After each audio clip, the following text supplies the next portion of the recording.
Hello everyone, it's me, Nicole, your electrolysis goddess here at ElectroYogi Electrolysis in Los Angeles with more tips, tricks, infos, and suggestions about electrolysis. One of the things that I always get questions about is hyperpigmentation and, separate subject, scarring. And so I want to talk about hyperpigmentation, and then as a separate piece of the same video, I would like to talk about scarring and whether or not you're actually experiencing scarring, what that actually means, as well as hyperpigmentation and even hypopigmentation and what those melanin-related conditions mean and what you can do. So, first of all, hyperpigmentation is a condition where your skin produces extra melanin, which is a protein that darkens the skin. It happens when we get exposed to too much sun.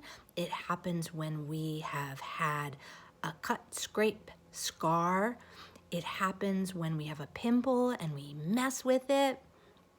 These are some of the ways that we can get hyperpigmentation, the darkening of the skin. We also see hyperpigmentation and overproduction of the melanocytes oftentimes during pregnancy because we're producing more melanin in the tissues. It's just a side effect of the hormones going through our bodies.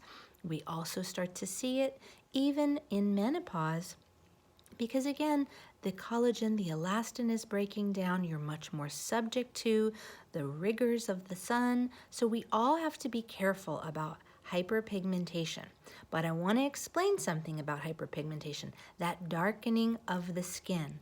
Just like when you get a tan, eventually that tan fades. Hyperpigmentation is the same thing, essentially, as tanning. And more often than not, as it is a result of the trauma that we experience from electrolysis, your melanocytes that get activated from the fact that we have destroyed tissue, you could be subject to hyperpigmentation, and that hyperpigmentation will fade and go away, and your skin will be not only hair-free, but it will not be pigmented. This is very important to understand because different skin tones, kitty cat, different skin tones produce more melanin.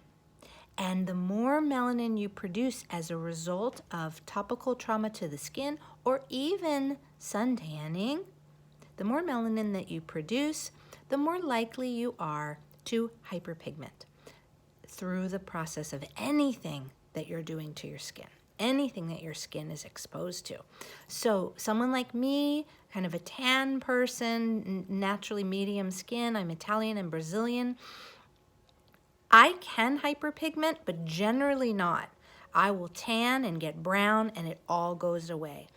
I have experienced some very light hyperpigmentation as it relates to different things that have happened to my skin, mainly picking scabs or picking when you have a bad pimple or something like that. So I always avoid it. Don't touch your skin, don't touch your skin, don't touch your face.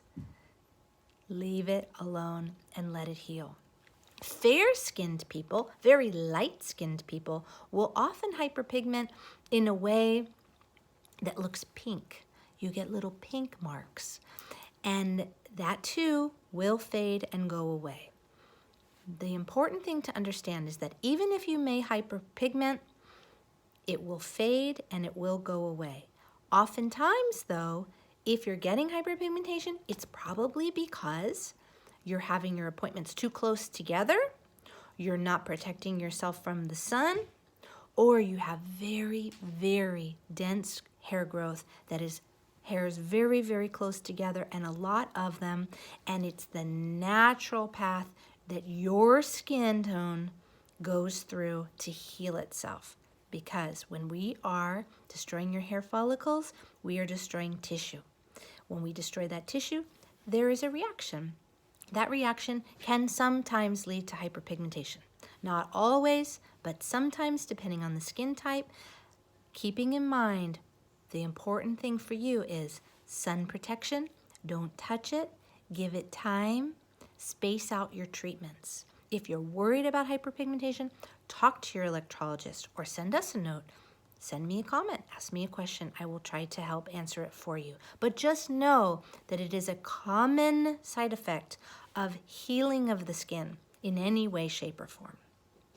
The next thing I want to talk about is scarring, because people always ask me about scarring and they say, my skin is, I get a lot of notes online now, and people are saying, I was seeing an electrologist for X amount of time, my skin is getting scarred. There is a very big difference between healing from electrolysis and the skin actually scarring, or what's more common that we see from bad electrolysis or poor technique from electrolysis or treatments that are too close together and not giving the skin enough time to heal is pitting. That is very, very important to understand the difference, because more often than not, you're not scarring. You could be hyperpigmenting, and I hope that I answered how that process works. Healing from hyperpigmentation, when does hyperpigmentation go away? Always once all the treatments are done, but sometimes it builds up over time, and then you start seeing and you're like, oh, I was fine. Oh, now I have hyperpigmentation. That hyperpigmentation, it's the melanin that's built up, it's the proteins that haven't remetabolized and settled and brought you back to your fair skin or whatever skin tone that you have, so you have to give it time. I wish that I could explain this better, and I wish that it was a one-size-fits-all situation as it relates to hyperpigmentation, but it's not. It really, really depends on you. It depends on the therapist. It depends on the technique. It depends on your aftercare. It just depends on how your skin heals. But don't panic.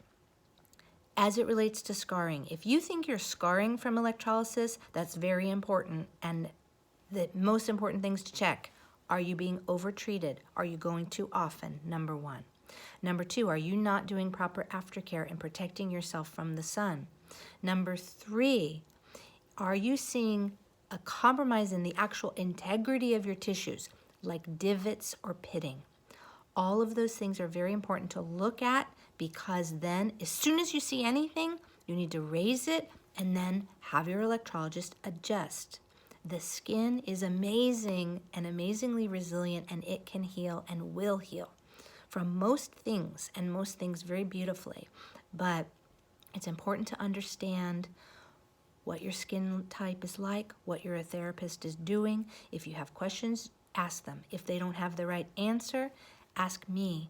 But most importantly, don't panic, and know that you're going through a journey, and when you get to the other side, I have seen incredible transformations for people. I've seen people who, because of tweezing, have so much hyperpigmentation on the skin that it's black, totally black, and even calloused over. And when we get through electrolysis and their skin has properly healed and can breathe, and they're not getting hair stuck in the skin wherever it is on the body, whether it's the bikini or the face or anywhere, the chest, their skin renews and blossoms all over again. So I hope that this will help you understand hyperpigmentation. I hope it will help you understand what scarring actually looks like. It's very important to understand that usually you're probably hyperpigmenting, not scarring. But if you think that you're scarring, important to tap the brakes, talk to your electrologist, make sure you're seeing a good electrologist, and correct that. And as a last thing that I want you all to understand is that so much skin traumas and problems can be healed. So do not panic. Take good care of yourselves, hydrate, stay healthy, be safe, and feel free, as always, to like, subscribe, leave a comment, ask questions, tell a friend, because we're here to help. Have a wonderful, healthy, happy day. Bye.